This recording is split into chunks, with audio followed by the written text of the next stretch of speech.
শ্রীল ভক্তিবিনোদ ঠাকুর বিরচিত গৌরাঙ্গ লীলাস স্মরণ মঙ্গল স্তোত্রম, তার থেকে কিছু কথা শ্রবণ করছিলাম। মহাপ্রভুর বাল্যলীলা, পৌগণ্ড লীলা, বিদ্যাবিলাস লীলা।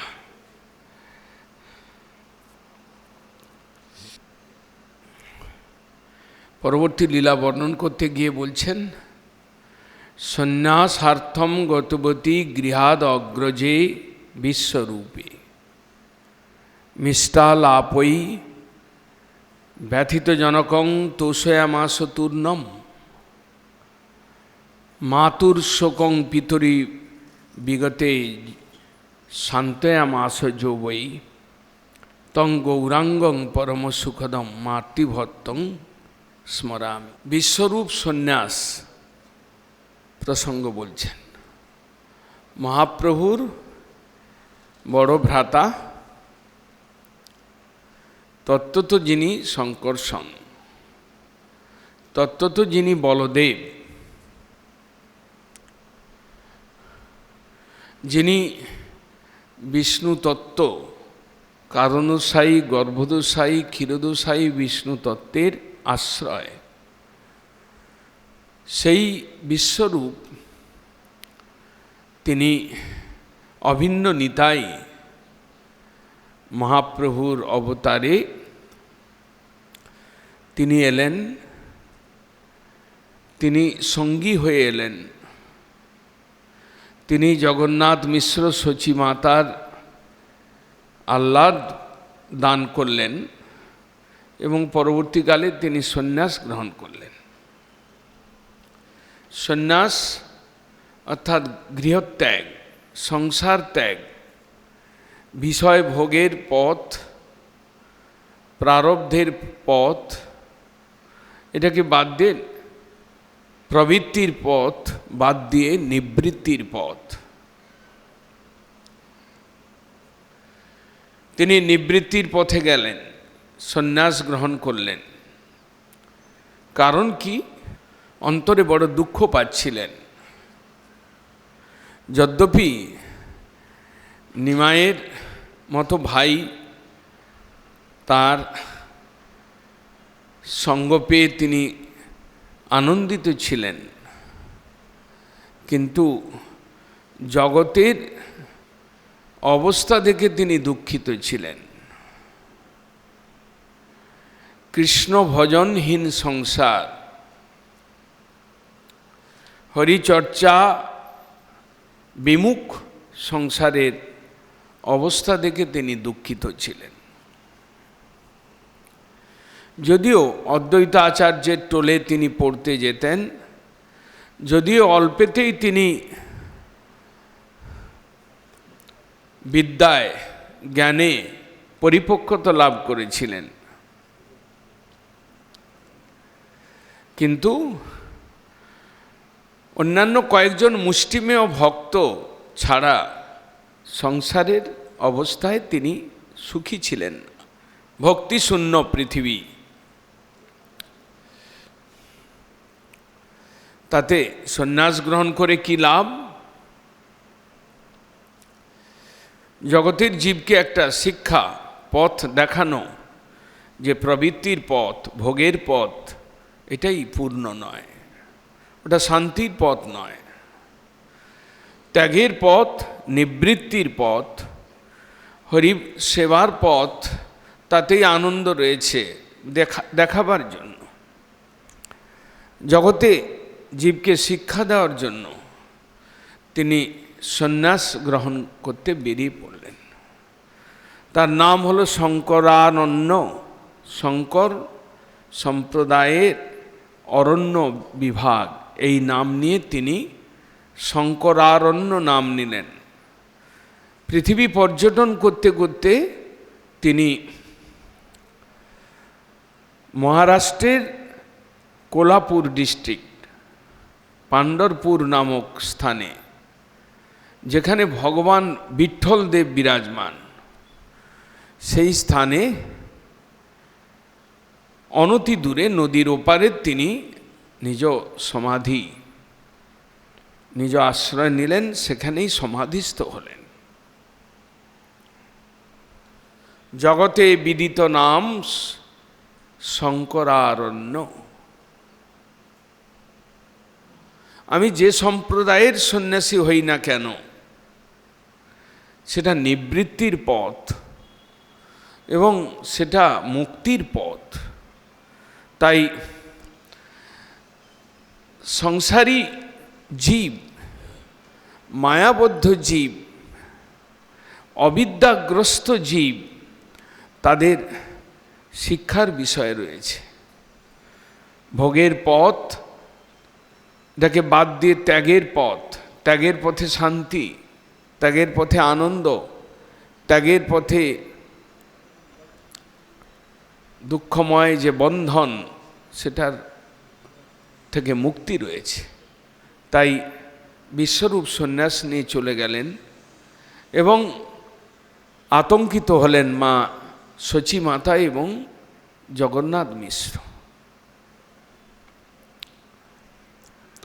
এবং সেই সময়ই নিমাই ভালো পড়াশোনা করছিলেন এবং পড়াশোনায় খুব উদ্যমী ছিলেন এবং পড়াশোনায় খুব পারদর্শী ছিলেন। অন্যকে ফাঁকি জিজ্ঞাসা করে নিজের কখনো কখনো দম্ভও প্রকাশ করতেন। সেটাই কারণ হলো জগন্নাথ মিশ্র এবং শচী মায়ের চিন্তার। বিশ্বরূপ পড়াশোনা করে, খুব ভালোভাবে পড়াশোনা করে, জগতের অনিত্যতা বুঝতে পেরে তিনি সন্ন্যাস নিয়ে চলে গেলেন। এই বুঝি নিমাই এইভাবেই পড়াশোনা করতে করতে জগতের অসারত্ব উপলব্ধি করে সন্ন্যাস নিয়ে বেরিয়ে না যায়। তাই ভক্তিবিনোদ ঠাকুর বলছেন, সন্ন্যাসার্থং গতবতী গৃহাদ অগ্রজে বিশ্বরূপে মিষ্টালাপই ব্যথিত জনকম তোষায়ামাসতুর্ণম। মিষ্টালাপ, মধুর বাক্যের দ্বারা নিমাই পিতার দুঃখ বা ব্যথা দূর করবার প্রয়াস করলেন, বোঝালেন। সংসারের অনিত্যতার সঙ্গে সঙ্গে তিনি যে রয়েছেন সেবা করবার জন্য, সেটাও বোঝালেন। ব্যথিত জনকই তোষয়ামাসতুর্ণম, তোষয়ামাসযশ্চ, মাতা পিতাকে তিনি সান্ত্বনা দান করলেন। মাতুর শোকং পিতরি বিগতে সান্ত্বয়ামাসযশ্চ। আবার কিছুদিন পরেই জগন্নাথ মিশ্র তিনি পরলোক গমন করলেন, পুত্র বিরহে হোক অথবা অন্য কোনো কারণেই হোক, আয়ুর সমাপ্তি, জগন্নাথ মিশ্র দেহত্যাগ করলেন। তখন সেই নিমাই তিনি মাকে খুব সান্ত্বনা দিলেন, তুমি চিন্তা করো না, ব্রহ্মার দুর্লভ বস্তু আমি তোমাকে এনে দেব।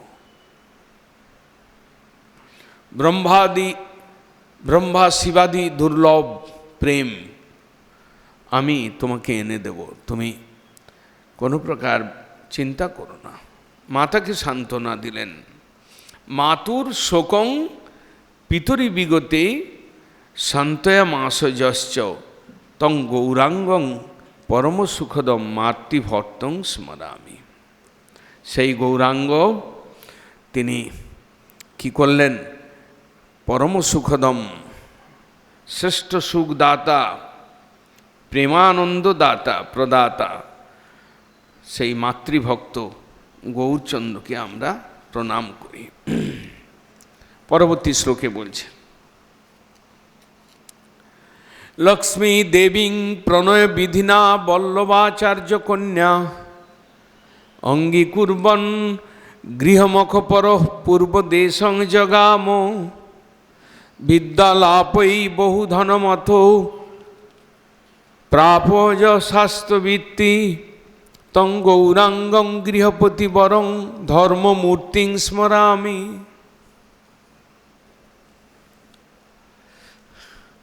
লক্ষ্মী দেবী বল্লভাচার্য কন্যা তাকে বিবাহ করলেন।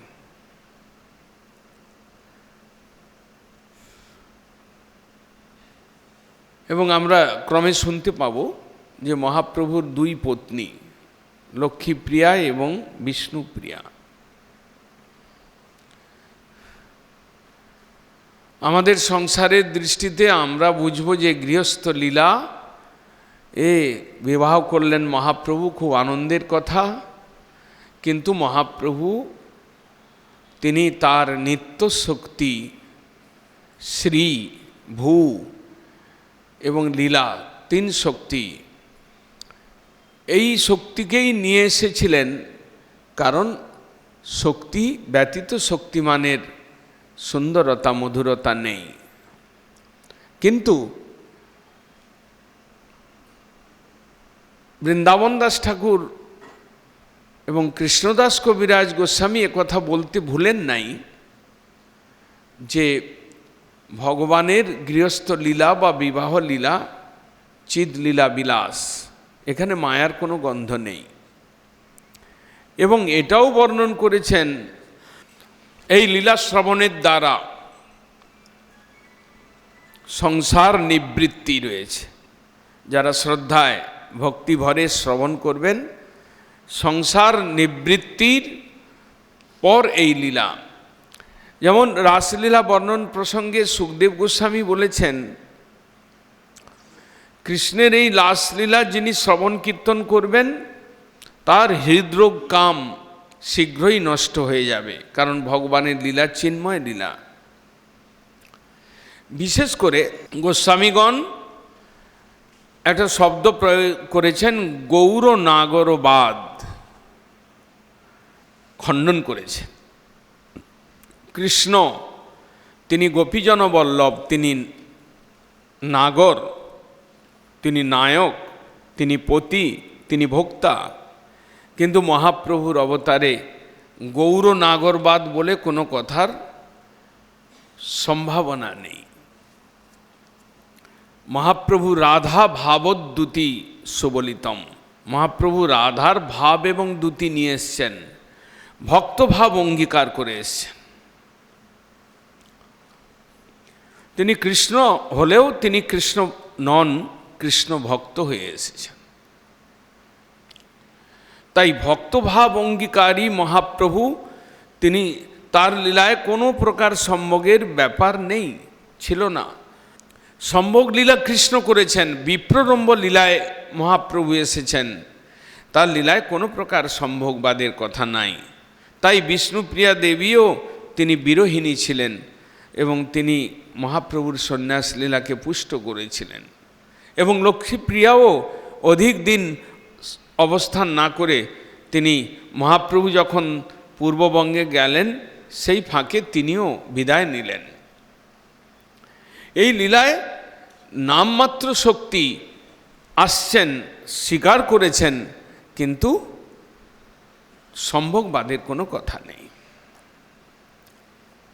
মহাপ্রভু, সেই জন্য মহাপ্রভুর বিষয়ে বলা হয়েছে গৌর নাগরবাদ খণ্ডন। ইনি নাগর নন, ইনি স্বয়ং ইনি শক্তি ভাবযুক্ত রাধা রানী, তিনি এসেছেন, তিনি ভাব এবং কান্তি নিয়ে এসেছেন। এবং আমরা পরবর্তীকালেও দেখতে পাব মহাপ্রভুর লীলায় স্ত্রী হেন নাম প্রভু এই অবতারে তিনি শ্রবণ করলেন না, এমনকি এই বিষয়ে তিনি কোনো লীলাই প্রকাশ করলেন না। যখন তিনি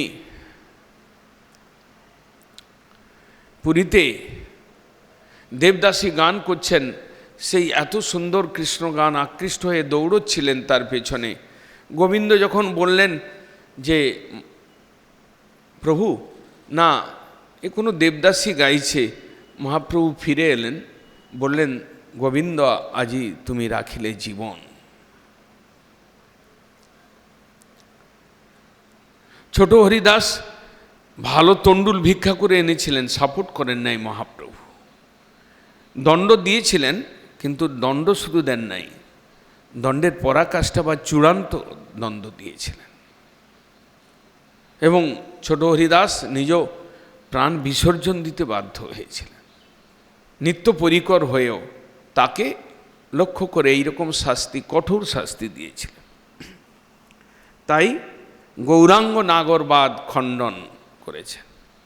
সিদ্ধান্তগতভাবে বুঝতে হবে মহাপ্রভু কে, মহাপ্রভুর লীলাটা কি। বিবাহ লীলা করবার জন্য মহাপ্রভুর লীলা নয়, এটা একটা জনমানসে দেখানোর জন্য, লীলার বাহ্য পুষ্টির জন্য এবং শক্তি মান শক্তিযুত এটা বোঝাবার জন্য।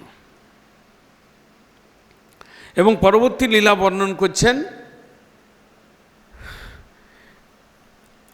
অঙ্গীকুর্বন গৃহমুখপরং পূর্ব দেশং জগাম। পূর্ব বাংলা, বর্তমান বাংলাদেশ, অবিভক্ত ভারতবর্ষের অঙ্গ পূর্ববঙ্গে মহাপ্রভু গেলেন। মহাপ্রভু বিদ্যা দান করবার জন্য গেলেন, অধ্যাপনা।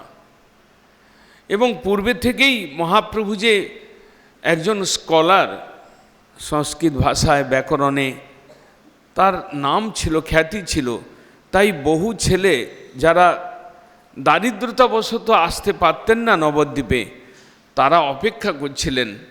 মহাপ্রভু যখন পূর্বদেশে গেলেন তাতে তারা খুব খুশি হলেন।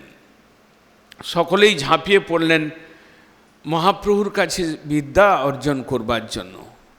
বহু শিষ্য, বহু পড়ুয়া পেলেন, বহু ধন উপার্জন করলেন। দরিদ্র ব্রাহ্মণ ছিলেন মহাপ্রভু, তিনি, তার অর্থের সচ্ছলতা ছিল না। জগন্নাথ মিশ্র ছিলেন, খুব একটা অর্থের সচ্ছলতা না থাকাতে তিনি বললেন, বহু ধনমত প্রাপ য শাস্ত্রবৃত্তি। শাস্ত্র অনুশীলন করিয়ে বহু অর্থ সংগ্রহ করে তিনি এলেন। এবং তং গৌরাঙ্গং গৃহপতিবরং ধর্মমূর্তিং স্মরামি।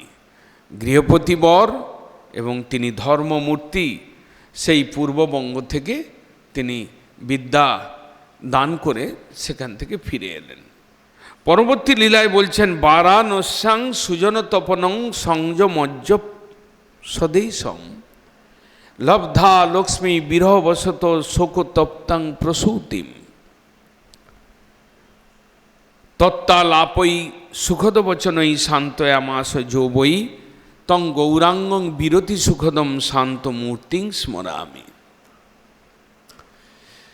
যে সময় তিনি পূর্ববঙ্গে বিদ্যা দান করবার জন্য গিয়েছিলেন, সেই সময় একজন সুকৃতি ব্রাহ্মণ তপন মিশ্রের সঙ্গে তার আলাপ হয়।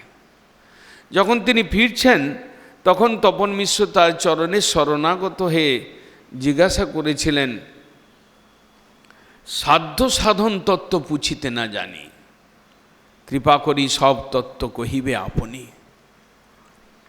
তিনি আধ্যাত্মিক পারমার্থিক প্রশ্ন উঠিয়ে মহাপ্রভুর সেই দিব্য মূর্তি, মহাপ্রভুর দিব্য ভাব, তাতে তিনি বুঝেছিলেন মহাপ্রভু সাধারণ ছিলেন না।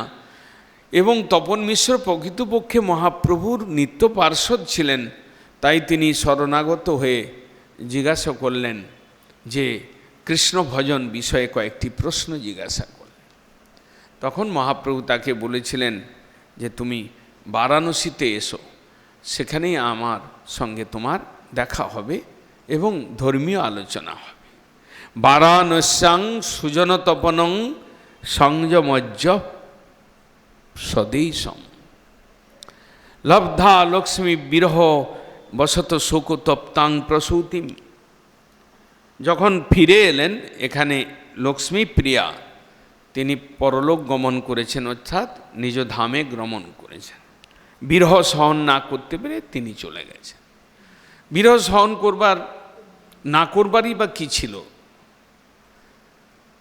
যারা পরিকর হন, যারা ভগবত তত্ত্ব হন, যারা ভগবত শক্তি হন, তাদের সব কিছুই বিরহ জ্বালা সহ্য করবার ক্ষমতা রয়েছে। ব্যাপারটা তা নয়, ব্যাপারটা হচ্ছে মহাপ্রভু স্বয়ং বিরহিনী। তাই লক্ষ্মীপ্রিয়া বিরহ বশত সরে গেলেন, বিষ্ণুপ্রিয়া বিরহময় লীলা প্রকাশ করলেন। দুইজনেই মহাপ্রভুর লীলা, বিপ্রলম্ব ভাবময় লীলা, বিরহ লীলাকে পুষ্ট করলেন। মহাপ্রভু তিনি কৃষ্ণ বিরহী, লক্ষ্মীপ্রিয়া এবং বিষ্ণুপ্রিয়া তারাও কৃষ্ণ বিরহী, তারা প্রভু বিরহী। তাদের দুয়ের মধ্যে এই বিরহ লীলা অস্বাভাবিক কিছু ছিল না, কারণ মহাপ্রভু স্বয়ং তিনি বিরহ বা বিপ্রলম্ব রসের আস্বাদন করবার জন্য এসেছেন। তাই তারা দুজনেই পুষ্টি বিধান করলেন। যখন লক্ষ্মীপ্রিয়া চলে গেছেন, দেখলেন মহাপ্রভু ফিরে এসে সচী মাতার অবস্থা দেখলেন, তখন সুখদ বচনেই শান্তয়া মাস যৌবই, মাতাকে পুনরায় সান্ত্বনা দান করলেন। সচী মাতা এক এক করে তিনিও মাতৃরূপে এসেছেন, এক এক করে তিনিও পরীক্ষা দিচ্ছেন। বিশ্বরূপের সন্ন্যাস, মিশ্র জগন্নাথ মিশ্রের অন্তর্ধান,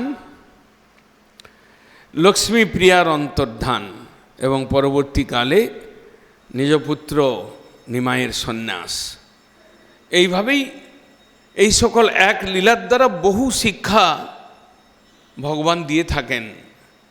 তিনি লীলাময় লীলা করবেনই, কিন্তু লীলার মধ্যে জীবমঙ্গল রয়েছে, আমাদের জন্য তিনি লীলা করেন এবং সেই লীলার তাৎপর্য যিনি বুঝতে পারেন তারা নিজেদের জীবনে কিছু লাভ করাতে পারেন। সংসার যে কতখানি অনিত্য, সংসারে যে চিরস্থায়ী হওয়া যায় না, সংসারে যে একে অপরের ভালোবাসার বিচ্ছেদজনিত দুঃখ, এগুলো দেখাবার জন্যই মহাপ্রভু এই সকল লীলা প্রকাশ করেছে। সচী মাতা একের পর এক সে সব সহ্য করলেন। সুখদ বচনই তত্ত্বালাপই সুখদ বচনই, তত্ত্বের দ্বারা এবং মিষ্ট মধুর বাক্যের দ্বারা মাতাকে সান্ত্বনা দিলেন। এ সংসার অনিত্য, মানব জীবন ক্ষণভঙ্গুর, দুর্লভ মানব জন্ম দেহিনাং ক্ষণভঙ্গুর, এটা তত্ত্বালাপ, তত্ত্বের দ্বারা দেখালেন। এবং মিষ্টালাপ, মা তুমি চিন্তা করো না, আমি যতক্ষণ রয়েছি তোমার কোনো চিন্তা নাই। মধুর আলাপ, তত্ত্বালাপ এবং মধুর আলাপের দ্বারা মাকে সান্ত্বনা করলেন।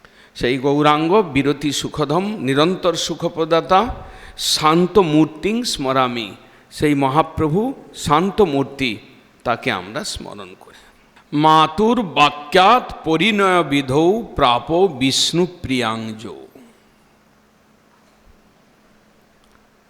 মায়ের সান্ত্বনার জন্য মায়ের বাক্যের অনুরোধে মহাপ্রভু বিষ্ণুপ্রিয়া দেবী, সনাতন মিশ্র কন্যা বিষ্ণুপ্রিয়া দেবীকে পুনঃবিবাহ করলেন। মাতুর বাক্যাৎ পরিণয় বিধৌ প্রাপ বিষ্ণুপ্রিয়াঙ্জ, বিষ্ণুপ্রিয়া দেবী ইনি শুদ্ধা সরস্বতী, ইনি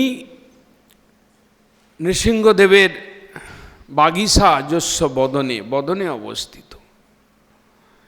ইনি ভূশক্তি এবং নিত্যাশক্তি। ইনি এসেছিলেন মহাপ্রভুর লীলায় সাহায্য করবার জন্য, মহাপ্রভুর বিপ্রলম্ব লীলাকে পুষ্ট করবার জন্য। এবং ইনি বহুদিন পর্যন্ত মহাপ্রভুর লীলায় ছিলেন, অবস্থান করেছিলেন। ইনি ত্যাগ বা বৈরাগ্যের আদর্শ আচার্য, যেমন সংসারে নিজে আচরণ করে শিক্ষা দেন জীবকে, তেমনি ইনিও বৈরাগ্যের নাম শিক্ষা দাতা, দাত্রী, আচার্যের কাজ করেছিলেন। যখন সন্ন্যাস নিয়ে পরবর্তীকালে শান্তিপুরে মহাপ্রভু এসেছিলেন, তখন এনাকে নিমন্ত্রণ করা হয়েছিল বা এনার অভিলাষ শান্তিপুরে নিয়ে যাওয়ার জন্য ভক্তদের অভিলাষ ছিল, কিন্তু বিষ্ণুপ্রিয়া দেবী নিজেই অস্বীকার করেছেন যাওয়ার জন্য। প্রভুর সন্ন্যাস লীলায় কোনো প্রকার বিঘ্ন না হয় বা সন্ন্যাস লীলায় কোনো রকম অসামঞ্জস্য ভাব না আসে, তাই তিনি যান নাই। তিনি মহাপ্রভুর বিরহে তিনি কাল কাটিয়েছেন। তিনি সংখ্যানাম জপ করতে করতে জীবন কাটিয়েছেন। তিনি যতটা নাম করতেন সেই হিসাবে তণ্ডুল রেখে সেই তণ্ডুলের দ্বারা অন্ন পাক করে গোবিন্দকে ভোগ লাগিয়ে খেতেন। আমরা যে শহর নবদ্বীপে যাই, আমরা যে মহাপ্রভুর মন্দির দেখি, বিষ্ণুপ্রিয়া দেবী সেবিত, জয় শচীনন্দন জয় গৌর হরি, বিষ্ণুপ্রিয়ার প্রাণনাথ নদিয়া বিহারী। আমরা সেই মূর্তি এখনও দেখতে পাই। মহাপ্রভুর পাদুকা নিয়ে কিভাবে তিনি বৈরাগ্যময় জীবনযাপন করেছেন, তপস্বিনীর জীবনযাপন করেছেন, এগুলো আমাদের শিক্ষার বিষয়। সংসারের প্রতি বিরাগ না এলে ভগবানেতে অনুরাগ আসার সম্ভাবনা কম। যদি সংসারের প্রতিটি বস্তুর প্রতি প্রবল অনুরাগ থাকে, তাহলে ভগবানের প্রতি অনুরাগ উৎপন্ন হওয়ার পথে এটা বাধা। তাই বৈরাগ্যের কথা রয়েছে, এবং মহাপ্রভু স্বয়ং বৈরাগ্য বিদ্যা নিজ ভক্তি, মহাপ্রভুর ভক্তগণের বৈরাগ্য প্রধান, যাহা দেখি তুষ্ট হন গৌর ভগবান। আমি গৃহে থাকি বা বনে থাকি বা মঠে থাকি, বৈরাগ্য ভাব, বিষয়ে অনুরাগের অভাব বৈরাগ্য। আমরা পূর্বেও এর ব্যাখ্যা শুনেছি। আমরা দেহের প্রতি, গৃহ, পুত্র, কন্যা, এদের প্রতি যে আমাদের অনুরাগ, এই অনুরাগটা যতক্ষণ পূর্ণ মাত্রায় থাকবে ততক্ষণ কৃষ্ণ, কৃষ্ণ ভক্ত, কৃষ্ণধাম, এদের প্রতি আমার অনুরাগ আসতে পারে না। আর ভগবানে বা তার নামে অনুরাগ যদি না হয়, তাহলে জীবন তো মিছে। মহাজন বলছেন, কৃষ্ণে অনুরাগ বিনে জীবন তো মিছে। তাই বৈরাগ্যের প্রয়োজন রয়েছে। মহাপ্রভু নিজেই বৈরাগ্য মূর্তি ছিলেন, এবং ভগবানের মধ্যে যে 6টি গুণ রয়েছে, ঐশ্বর্য, ভোগ, ঐশ্বর্য, বীর্য, যশ, শ্রী, জ্ঞান এবং বৈরাগ্য, ভগবানের লীলায় রয়েছে। ভগবানের শক্তির মধ্যেই বৈরাগ্য রয়েছে, স্বীয় অঙ্গেই বৈরাগ্য রয়েছে। তিনি ত্রেতা যুগে 14 বছর বনবাস যাপন করেছেন। বৈরাগ্য ভাব তার মধ্যে রয়েছে, নিত্য অবস্থিত। আমাদের মধ্যে নিত্য অবস্থিত নয়। আমরা ভগবানকে ভুলে আমরা অসৎ বস্তুতে অনুরাগী হয়েছি। দেহানুরাগ, পুত্রানুরাগ, গৃহানুরাগ, নানা প্রকার অনুরাগ আমাদেরকে একদম ঘেরে রেখেছে, চেপে বসেছে। এবং সাধু সঙ্গ বা ধামবাস বা গৌর জন্মোৎসব বা গৌরসুন্দরের ধাম পরিক্রমণ, এগুলোর দ্বারাই ক্রমে কৃষ্ণানুরাগ বৃদ্ধি পেতে পারে এবং গৃহানুরাগ শিথিল হতে পারে।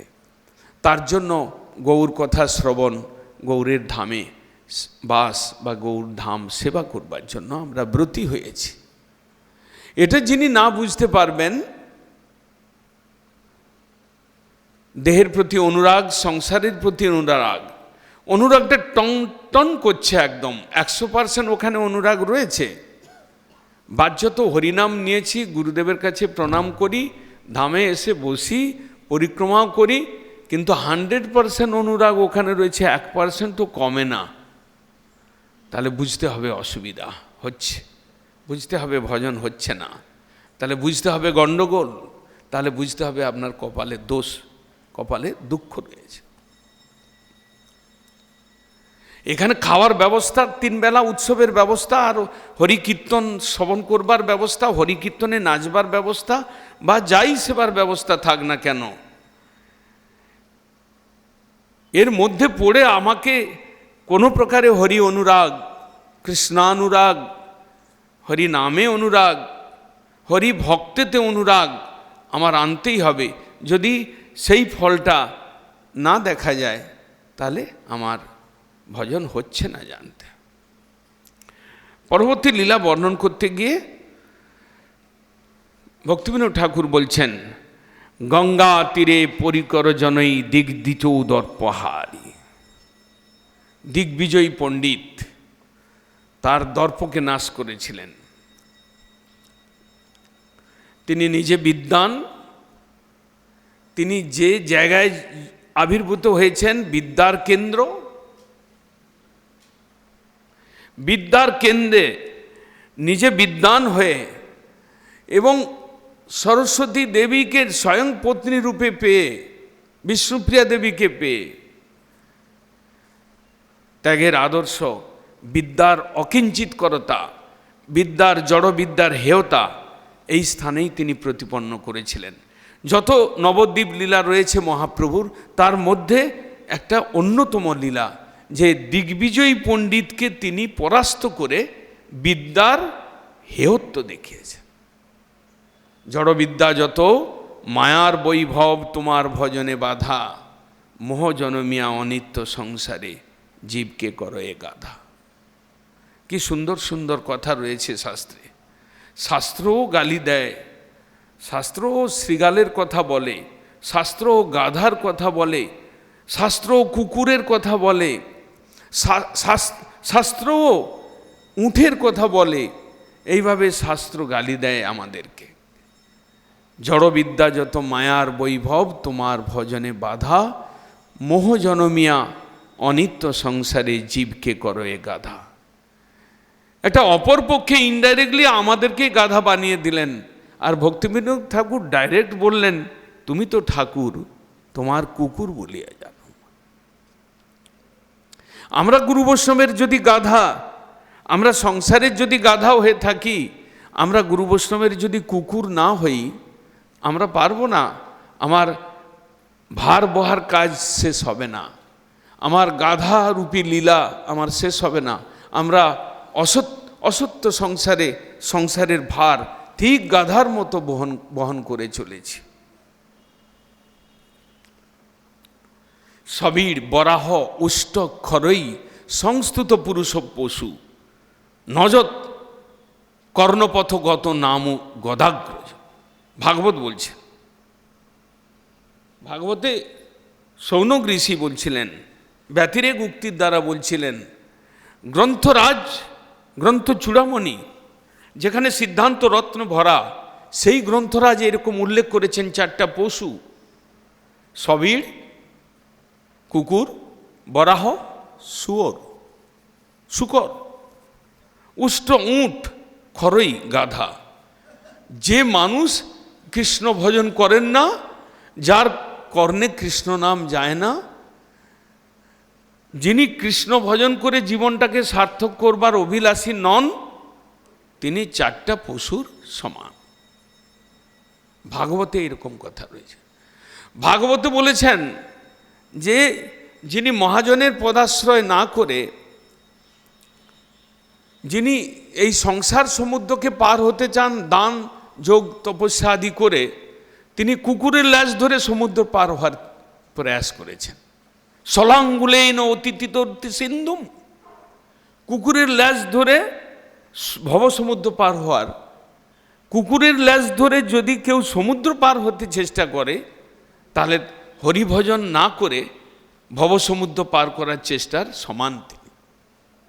এইরকম কথাগুলো ভাগবতে রয়েছে, আমাদের বুঝতে হবে। অর্থাৎ শাস্ত্রকারগণ বা শাস্ত্র আমাদেরকে নিরন্তর গালি দিচ্ছেন।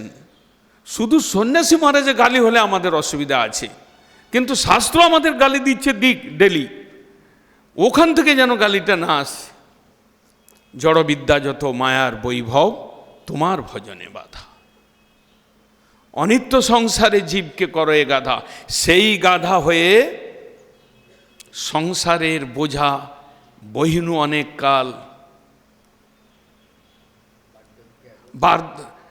এই রকম ভাবে সেই গাধা হয়ে বোঝা বইতে থাকলাম, কিন্তু 7 দিন 8 দিন গৌর কথা শোনার পর কিছু ফল তো হবে, সেটা এখন থেকেই চিন্তা করুন। কার কথা শুনলাম, কি কথা শুনলাম, কোন মহাপ্রভুর কোন দিকটা বাড়িতে থেকে চৈতন্য ভাগবত পড়ে শুনি নাই, কোন নূতন নূতন কথা শুনলাম, সেগুলো বুঝতে হবে। সে আমি সন্ন্যাসী হই আর ব্রহ্মচারী হই, লাল কাপড় হই, সাদা কাপড় হই, বৃদ্ধ হই বা বালক হই, আমাদের গৌর সুন্দরের ধামে এসেছি, আমাকে গৌরের ব্যাপারে জানতে হবে। তাকে ভালো করে জেনে তার সঙ্গে সম্বন্ধযুক্ত হয়ে তার প্রতি আসক্তি, তার প্রতি অনুরাগ, তার সেবার প্রতি উৎসাহ বর্ধিত হোক, এটা আমাদের অভিপ্রেত। এখন বর্ণন করছেন সেই দিগ্বিজয় পণ্ডিত উদ্ধার কেশব ভট্ট, তিনি, তার নাম সরস্বতীর বরপুত্র তিনি। এরকম সংসারে চলতেই থাকে, কোনো না কোনো দেবীকে হাত করে কিছু মাল গুছিয়ে নেওয়া, কিছু শক্তি গুছিয়ে নেওয়া, তারপরে সেটাকে অন্যের উপরে প্রয়োগ করা। মা কালীর উপাসনা করে, সন্তোষী দেবীর উপাসনা করে, কত রকম জড়ি ফুক এসব নিয়ে কেবল অন্যের অনিষ্ট করা। দিগ্বিজয়ী পণ্ডিত কেশব ভট্ট, তিনিও বিদ্যা অর্জন করে একটা কিছু সরস্বতীর বরপুত্র হয়ে গেলেন। আর বরপুত্র হয়ে গেলেন মানে বিদ্যার ব্যাপারে আর কাউকে জ্ঞান করতে হবে না, মানুষ জ্ঞান করতে হবে না, এটা বুঝে নিলেন। সেই কেশব ভট্ট তিনি এই নবদ্বীপে তিনি দিগ্বিজয় করতে করতে ভারতবর্ষের বহু শহর, বহু গ্রাম অঞ্চলে গিয়ে পণ্ডিতদের সঙ্গে তর্ক করে করে হারিয়ে তাদের কাছ থেকে বিজয়পত্র লিখে, কি সুন্দর ব্যবস্থা। আপনি আমার সঙ্গে তর্ক করুন, যদি তর্ক করতে না চান তাহলে লিখে দিন আপনার কাছে আমি হেরে গেলাম, তর্ক করারও দরকার নেই। আর যদি তর্ক করার সাহস থাকে তো আপনি করুন। এই হচ্ছে বিদ্যার, তৎকালীন বিদ্যার এটাই ছিল লক্ষ্য। আমি বিদ্বান হলাম, আমি ডিগ্রি নিলাম, ব্যাস আমি মাতব্বরি শুরু করলাম, এবং আমি একজন বিদ্যাদাতা হয়ে গেলাম।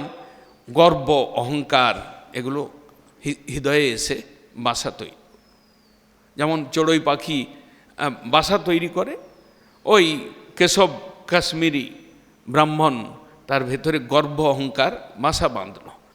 ধনে জনে পাণ্ডিত্যে চৈতন্য নাহি পাই, কেবল ভক্তির বশ চৈতন্য বসে। ধন থাকলেই, জন বল থাকলেই আর পাণ্ডিত্য থাকলেই ভগবানকে পাওয়া যায়। তো প্রকৃষ্টভাবে মহাপ্রভু তার লীলায় দেখিয়েছে। সেই ব্রাহ্মণের সঙ্গে কেশব কাশ্মীরি ব্রাহ্মণ ঢাক ঢোল পেটাবার অনেক, মানে তিনি সঙ্গ যেমন মহাপ্রভু এসেছিলেন সঙ্গ পাঙ্গাস্ত পার্শ্বদম, কেশব কাশ্মীরিও তিনি বিনা পার্শ্বদ নিয়ে এগোচ্ছিলেন না, তার সঙ্গেও ঢাক পেটাবার, ঢোল পিটাবার, কাগজ বয়ে নিয়ে জয়পত্র লেখাবার অনেক সঙ্গী এসেছিল সঙ্গে, হাতি ঘোড়া রথ এসব নিয়েই বেরিয়েছে। ওগুলো একটা সাজাবট দরকার হয় প্রতিপত্তি দেখাবার জন্য, যেখানে ভগবানকে বাদ দিয়ে নিজের প্রতিপত্তি দেখানোর প্রশ্ন, সেখানে এইসব জিনিসগুলোকে নিয়ে আসতে হয়। নিতে নিতে তিনি এই নবদ্বীপে এসে গেছে।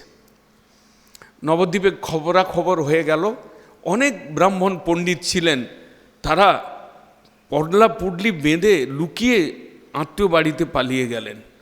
যখন শুনলেন যে এই কেশব ভট্ট কাশ্মীর প্রদেশ থেকে কোনো পণ্ডিত এসছে, তাকে মানে তার সঙ্গে তর্ক করতে হবে, যারা প্রকৃত জ্ঞান ট্যান ছিল না বা কম জ্ঞান ছিল, ভয়ে তারা, চৈতন্য ভাগবত বর্ণন করেছেন বৃন্দাবন দাস ঠাকুর, তারা সরে পড়লেন। ক্রমে খবরটা মহাপ্রভুর কাছে এলো। যে যে ধনে মত্ত হই করে অহংকার, অবশ্য কৃষ্ণ তাহা করেন সংহার। চৈতন্যদেবের প্রথম কথা, যে যে গুণে মত্ত হয়েই করে অহংকার, যার মধ্যে যা গুণ আছে, আপনার ভেতরে অহংকার একটু জন্মাক, ধ্বংস হয়ে যাবে। যে যে গুণে মত্ত হয়েই করে অহংকার, অবশ্য ঈশ্বর তাহা করেন সংহার। ঈশ্বরের ওটাই কাজ। ঈশ্বর কি এমনি ঠুঁটো জগন্নাথ বসে আছেন, খাবেন আর তুলসী দেবেন নিজের চরণের তুলসী? এমনি বসেন নেই তিনি,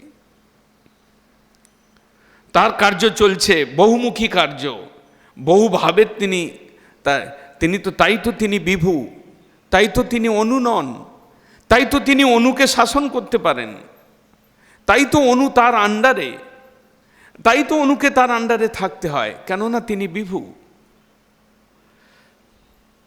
যে যে গুণে মত্ত হই করে অহংকার, অবশ্যই ঈশ্বর তাহা করেন সংহার। মহাপ্রভুর প্রথম প্রতিক্রিয়া, যখন তার শিষ্যরা বললেন যে প্রভু এক দিগ্বিজয়ী পণ্ডিত এসছেন, তিনি বিরাট পণ্ডিত, শোনা যাচ্ছে তিনি সরস্বতী দেবীর বরপুত্র, এবং তিনি জয়পত্র লিখে নিচ্ছেন, আর না হলে তর্ক করতে হবে তার সঙ্গে, এবং তর্কে পরাস্ত হলে তো লিখে দিতেই হবে যে আমি আপনার কাছে পরাস্ত হলাম।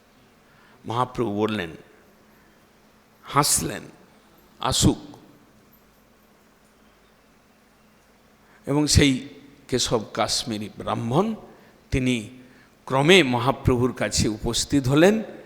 মহাপ্রভুকে তিনি সম্মান করলেন, মহাপ্রভু তাকে বৈষ্ণবোচিত সম্মান করলেন। তাকে মহাপ্রভু সেই সময় ছাত্রদেরকে নিয়ে গঙ্গায় তীরে অধ্যাপনা করছিলেন। অধ্যাপক শিরোমণি হয়ে তিনি ছেলেদেরকে পড়াচ্ছিলেন। সেই সময় মহাপ্রভু তাকে বসালেন এবং তাকে সম্মান, যথাযথ সম্মান দিয়ে তাকে তার কাছ থেকে কিছু গঙ্গার মহিমা শ্রবণ করতে চাইলেন। মহাপ্রভু স্বয়ং তিনি গঙ্গার প্রতি, তিনি গঙ্গার উল্লাস বাড়াবার জন্য তিনি নবদ্বীপে অবতীর্ণ হয়েছেন এবং গঙ্গার মহিমা সম্পূর্ণরূপে অবগত ছিলেন। গঙ্গার প্রতি তার প্রবল ভক্তি ছিল, তাই তিনি গঙ্গার মহিমা দিয়েই বলতে বললেন তার পাণ্ডিত্যের প্রভাব দেখবার জন্য। তর্কের মধ্যে গেলেন না, আগে তার প্রশংসা করে, আপনি পণ্ডিত, আপনার শ্রীমুখে যদি গঙ্গার মহিমা শোনা যায়। ওরই মধ্যে কিছু ঝড়ের মতো তিনি শ্লোক বলে গেলেন। মহাপ্রভু দু একটা শ্লোকের দোষ বের করলেন। তো পরে যদি কিছু মনে না করেন তো এই বাক্যের ব্যাকরণগত অসঙ্গতি রয়েছে, মহাপ্রভু বললেন, তিনি লজ্জিত হলেন। পরে মহাপ্রভুই তাকে পাঠিয়ে দিলেন যে আপনার সঙ্গে স্বাস্থ্য চর্চা করব কালকে, আপনি যান, আজকে পরিশ্রান্ত। পরবর্তী দিন আর তর্কের দিন, বিদ্যার পরীক্ষার দিন আর এলো না। রাত্রিতেই তিনি সরস্বতী দেবীকে ডাকলেন, যার তিনি বরপুত্র, যার কাছ থেকে তিনি বর পেয়েছিলেন। ক্রন্দন করতে লাগলেন যে আজকে এক নিমাই পণ্ডিত শিশু, আমার কাছে সে বিদ্যায় শিশু, তার কাছে আমি পরাস্ত হলাম।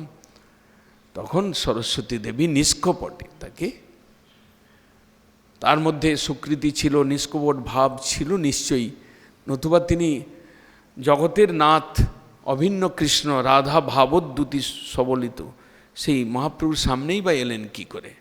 সরস্বতী দেবীর কৃপা ছিল। সরস্বতী দেবী তাকে বললেন যে যাও তুমি, যখন তুমি ওনার সঙ্গে তর্কে প্রবৃত্ত হয়েছিলে বা তুমি বর্ণন করতে লেগেছিলে, তখন তোমার জিহ্বা থেকে আমি সরে গিয়েছিলাম, কারণ উনি আমার প্রভু। তুমি ওনার চরণে আত্মসমর্পণ করো, নিশ্চয়ই তুমি তোমার জ্ঞানের বাস্তব লাভটা তুমি পাবে। পরবর্তী দিনে মহাপ্রভুর কাছে ফিরে এলেন, চরণে ধরে ক্ষমা ভিক্ষা করলেন। সেই সময় মহাপ্রভু বলেছিলেন, সেই সে বিদ্যার ফল জানিও নিশ্চয়, শ্রীকৃষ্ণ চরণে যদি ভক্তি উপজয়। দুটো বিদ্যার কথা শাস্ত্রে বলা রয়েছে। এক, দে বিদ্যা বেদিতব্য, উপনিষদ বলছেন দে বিদ্যা। দুই প্রকার বিদ্যা, এক হচ্ছে বিদ্যা আর এক হচ্ছে অবিদ্যা। সহজ ভাষায় অবিদ্যা মানে মায়া, অবিদ্যা মানে জড় বিদ্যা, ভৌতিক বিদ্যা। অবিদ্যা বিদ্যা মানে মিথ্যা বিদ্যা। আর এক প্রকার যে বিদ্যা সেটি হচ্ছে পরাবিদ্যা, সেইটা হচ্ছে যার দ্বারা কৃষ্ণকে জানা যায়। অতএব বিপ্র ছাড়ি সকল জঞ্জাল, শ্রীকৃষ্ণ চরণ গিয়া ভজ সখা। এই বিদ্যা অর্জন করে তুমি ঢাক পেটাতে এসছো, এর জন্য বিদ্যা নয়। বিদ্যা কৃষ্ণকে জানবার জন্য। ভাগ্যবান হলে তুমি কৃষ্ণ ভজন শুরু করো আজ থেকেই, সেটাই বিদ্যার চরম ফল। বাঞ্ছা কল্পতরুভ্যশ্চ কৃপা সিন্ধু পতিতানাং পাবনে ভূ।